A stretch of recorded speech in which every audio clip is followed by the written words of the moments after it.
I was so new. Only 3 months a graduate, 2 months a reporter, 1 month a wife. The York Daily Record, a newspaper in South Central Pennsylvania, was just beginning to buzz. Reporters and editors volleyed good mornings on a bright, late summer day. Editors flipped on the half-dozen televisions and police scanners about the newsroom. I couldn't return smiles, and I hadn't noticed the sunshine. My eyes were drawn to the little conference room in the back.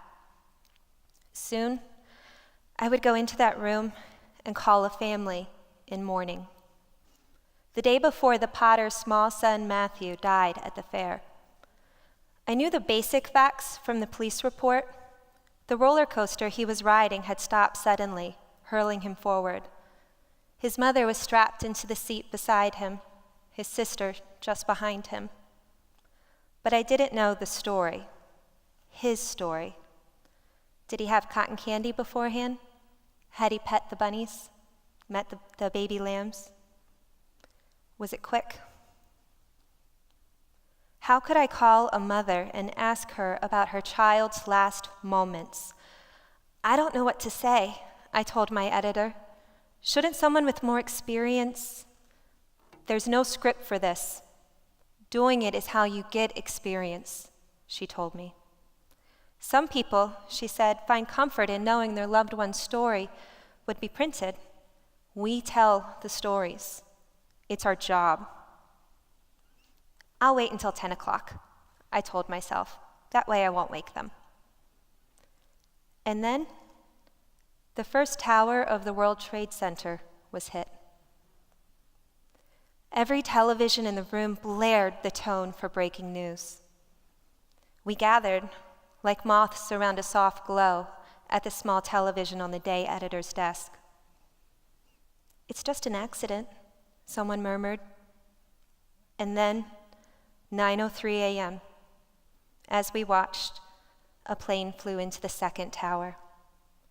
The rest of the day, the weeks, the months, the year that followed were a blur.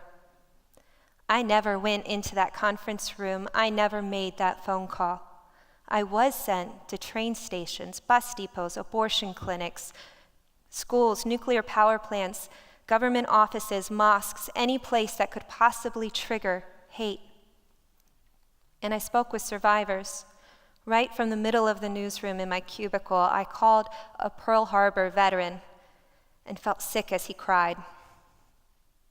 I sobbed when I saw flags flying from every house in my small city. I didn't feel new anymore. Every September 11th that followed, I'd try to fall asleep next to my husband with the image of Matthew's perfect smiling face behind my eyes. I was ashamed.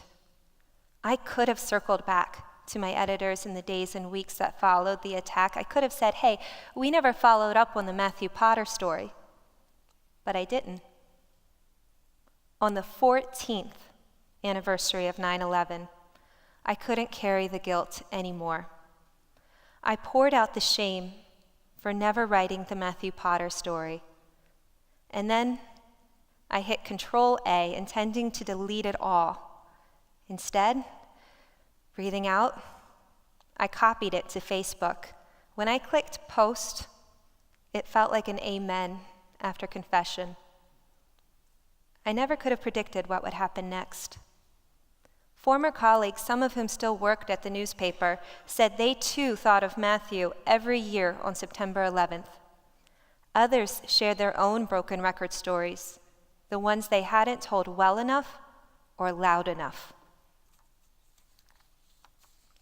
That evening, Matthew's sister, Natalie, then almost 20, sent me a message with her phone number. For a moment, I was that new journalist again, about to enter the small room in the back without a script. Natalie, I said, this is Beth Vrabel. Hi, she said brightly. Thank you for writing about Matthew. She told me about her brother, about a teddy bear he spotted a few weeks before he died. I want to get it for Natalie now, he had said when his mom told him to wait for her birthday. Somehow he kept it a secret from me, Natalie said. Her 7th birthday was about a week after Matthew died. Mom gave it to me, and I knew it was from him. She told me that a few days before he died, Matthew ran from the playground, and his mommy panicked. I'm okay, even when you can't see me, he told her. I asked her about the accident. She had been so young. Did she know what was happening? She said her mom, a nurse, immediately tried to revive Matthew, but I knew he wasn't going to make it, she said. When the ride stopped, Matthew fell backward, his head on my lap. I could see it in his eyes. He was gone. Some days, she said, all I see when I close my eyes is the moment that roller coaster stopped. At the end of the call, Natalie said, "Thank you for remembering my brother." I left the dining room where I talked with her while pacing in circles around the table and went out to my backyard. My 7-year-old son was catching frogs by the pond. I hugged him, breathing him in. I didn't deserve thanks.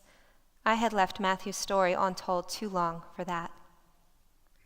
Later that evening, Matthew's mom, Janet, emailed me. She also thanked me for remembering her son. A few weeks later, I returned to my hometown library to celebrate my book release. In the bright children's room, surrounded by family and friends, I grabbed my book so I could read the first chapter aloud.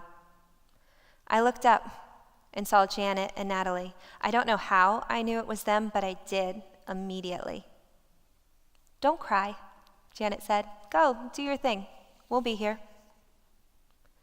As soon as the reading was over, Janet reached out her arms to hug me. Displaying astonishing kindness, they had brought me a butterfly ornament. It was October then. The York Fair had just ended. "Every year we have to drive by the fair and remember," Natalie said. "It was such a beautiful day," added Janet. They told us more about Matthew, about how he made them laugh every day. "I should have given you the chance to tell his story then," I told them. Janet smiled. She looked me in the eye. "We wouldn't have spoken to you if you had called then." Just like that, the guilt I had carried and allowed to swell for about a decade and a half began to evaporate. "Did you feel like the entire world was crumbling when the towers fell?" I asked her. "No," Janet said. It all sort of made sense then, why Matthew was needed elsewhere. A few days later, an editor at the newspaper called me, and then that Sunday, Matthew's picture was in the paper, on the front page of the Viewpoint section. The headline, "Telling Matthew Potter's Story at Last." For so long, Matthew's story had been my broken record, one that skipped and repeated in my mind, never fully heard. I think about the young reporter I was then, afraid to bear a family's pain, and the woman I became, unwilling to let another year go by listening to a broken record. The butterfly ornament the Potters gave me helps me remember a little boy with a huge smile and an even bigger heart. But it also reminds me that sometimes when our stories feel stuck or broken, they're just waiting for a chance to break free.